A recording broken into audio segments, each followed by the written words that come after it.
حضرت عمر رضی اللہ تعالی عنہ کا دریا نیل کو خط کا واقعہ بیان کیا گیا ہے۔ حضرت عمر رضی اللہ تعالی عنہ کا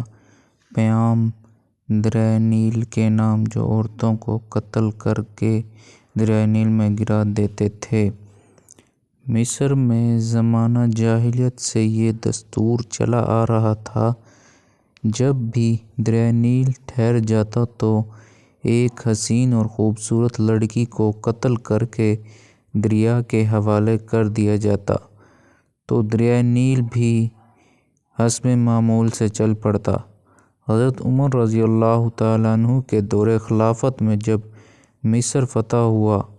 اور حضرت عمر بن الیاس وہاں کے گورنر مقرر ہوئے تو اس وقت بھی دریا نیل کی رواں ختم ہو گئی اور وہ ٹھہر گیا۔ تفصیل بیان کر کے مشورہ امیر المؤمنین حضرت عمر نے اس کے جواب میں دریا نیل کے نام ایک چٹھی رواں فرمائی اور حضرت عمر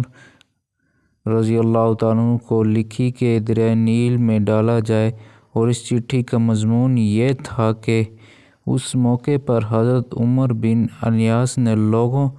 نے اس دستور کا ذکر کر کے اس کے مطابق عمل کی اجازت چاہی۔ حضرت عمر بن الیاس نے فرمایا، یہ جاہلیت کی رسم ہے، ہم ایسا نہیں کریں گے، البتہ امیر المؤمنین حضرت عمر رضی اللہ تعالیٰ عنہ میں مشورہ کروں گا۔ چنانچہ عمر المؤمنین نے کو خط لکھا اور اس واقعے کی پوری یہ کہ اللہ کے بندے عمر کی طرف سے دریا نیل کے نام ہے، اگر تو دریا نیل کو اپنی طرف سے جاری ہوتا تھا تو مت جاری ہو،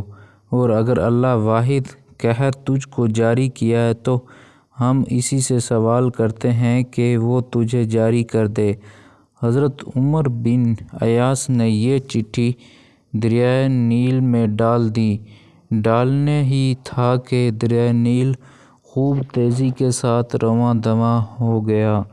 اور جس سے یہ واقعہ طور پر ظاہر ہوتا ہے